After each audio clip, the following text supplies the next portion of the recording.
स्त्री के स्तन किसी पुरुष को इतने आकर्षित करते हैं? क्या इसके पीछे सिर्फ शारीरिक आवश्यकता है या फिर कोई गहरी मनोवैज्ञानिक कारण भी है? स्तनों की तरफ ये जो पुरुषों का सम्मोहन है, ये सिर्फ एक कामुकता भर नहीं बल्कि ये जीवन की शुरुआत जैसा है।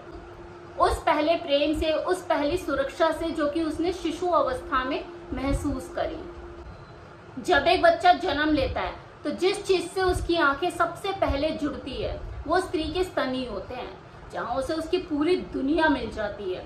वो उनके साथ खेलता है, भूख लगे, गुस्सा आए तो नोचता है, काटता भी है। ये सिर्फ एक दूध स्रोत मात्र ही नहीं है कि ये वो जगह है जहाँ पर वो खुद को सबसे ज्यादा सुरक्षित महसूस करता है। और ये सुरक्षा का भाव, ये प्यार, ये सब उसके जो अनुभव वो उस वक्त जी रहा होता है शिशु अवस्था में, इसके मन में स्थायी रूप से बैठ जाते हैं। इसलिए जब वो बड़ा होकर किसी स्त्री के स्तनों की तरफ आकर्षित होता है तो ये जो आकर्षण है सिर्फ यौन आकर्षण नहीं होता, बल्कि उसकी जो पुरानी जो मेमोरीज हैं, जो बचपन की उसकी यादें हैं, उनका पुनर्जागरण होता है। स्त्री के जो स्तन है ये शरीर का सिर्फ एक अंग ही नहीं बल्कि प्रेम का प्रतीक है, सुरक्षा का संकेत है, एक नए जीवन की शुरुआत है। कोई पुरुष किसी महिला के स्तनों को देखकर इतना सम्मोहित, अंदर से इतना आकर्षित क्यों होता है? इसका जवाब आपको सिर्फ शरीर में नहीं मिलेगा बल्कि उसकी चेतना की गहराई में मिलेगा। उसे तो खुद इस बात का अनुमान नहीं होता कि ये जो आकर्षण है ये कामुक नहीं बल्कि वो उस ऊर्जा की तरफ आकर्षित हो रहा है जो उसे इस अस्तित्व में लेकर आई। वही स्तन जिससे उसने स्तनपान किया, अपनी भूख मिटाई, उसने उसे जीवन का एहसास दिया। स्तन प्रेम की भाषा है और यह अजीब नहीं लगता कि वो स्तन जिसे शिशु अपने जीवन में खुद से चुनता है, बाद में उसे ही वर्जित माना जाता है, ढकने के लिए बोला जाता है। जो चीज छुपा दी जाती है वो और ज्यादा आकर्षण का केंद्र बन जाती है। तभी तो वो चीज, वो जो स्तन है ढके हुए, ज्यादा आकर्षक लगते हैं और जो पुरुष है वो ललायत भरी नजरों से उसको देखता है, ताड़ता है कि यार पता नहीं क्या है। आदिवासी स्त्री तो अपने स्तनों को नहीं ढकती है, लेकिन उनके आदिवासी पुरुषों में स्तनों के प्रति वो उत्सुकता, वो देखने के लिए वो जो पागलपन होता है ना कि एक बार देखने को मिल जाए, ऐसा तो कुछ भी नजर नहीं आता। उनका व्यवहार ऐसा नहीं होता। ये चीज तो हमारे सभ्य समाज के सभ्य पुरुषों में ही पाई जाती है। उनके शरीर की उम्र तो बढ़ गई होती है लेकिन जो मानसिक उम्र है उनकी वो छोटी ही रह जाती है।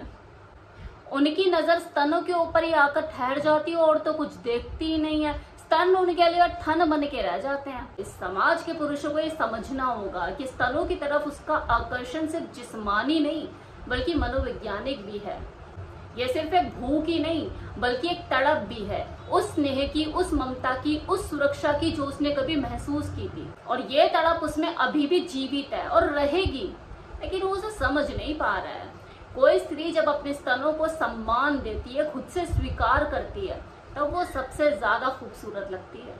जिस दिन ये स्तन शर्म का कारण नहीं बल्कि सौंदर्य और पवित्रता का प्रतीक बन जाएंगे, उसी दिन से ये कामुकता भी ध्यान में बदल जाएगी। जब कोई पुरुष किसी स्त्री के स्तनों को देख रहा होता है तो वो जीवन की पूर्णता को महसूस कर रहा होता है, अपने उसी बचपन को ढूंढ रहा होता है, तलाश कर रहा होता है जो कहीं छूट गया होता है, अपनी उसी निर्भरता को, अपनी सुरक्षा को।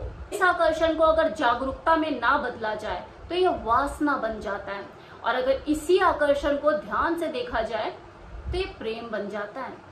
प्रेम तब तक अधूरा रहेगा जब तक पुरुष किसी स्त्री के स्तनों को भोग की वस्तु समझता रहेगा।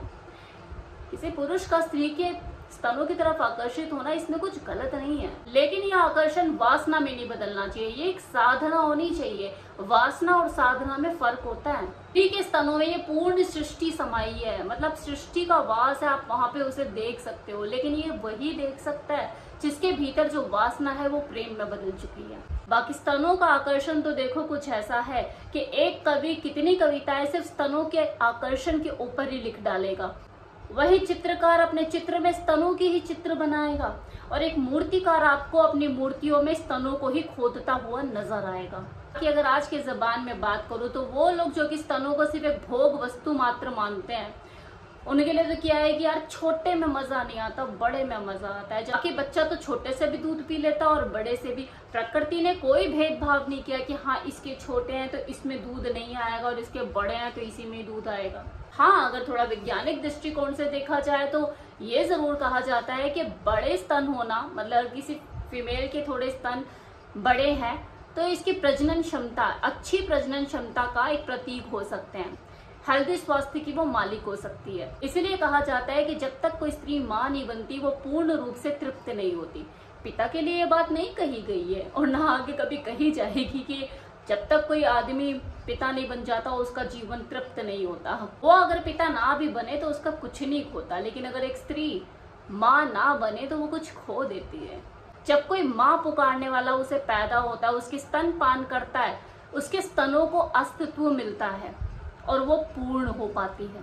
वो तब तक अपने स्तनों को महसूस नहीं कर सकती, खुद में अधूरी है, वो पूर्ण महसूस नहीं कर सकती जब तक उसे पुकारने वाला कोई बच्चा ना हो। अब हो सकता है कि आप मुझे बोले कि आपने कितनी बार ब्रेस्ट प्ले के ऊपर बात करी है, फोर प्ले के ऊपर बात करी है, जिसमें आपने कई बार ब्रेस्ट के साथ प्ले करने की बात करी है। वो उत्तेजना और आकर्षण तो है ही ना, तो उन्हें देख के कुछ तो किया ही जाएगा ना बेड पे, तो उसके लिए तो मैं आज भी मना नहीं कर रही। भाई मैंने बात की है और मैं आगे भी करूंगी ब्रेस्ट प्ले के बारे में, क्योंकि एक फीमेल बॉडी का हर अंग संभोग के टाइम पे इंपॉर्टेंट रोल प्ले करता है।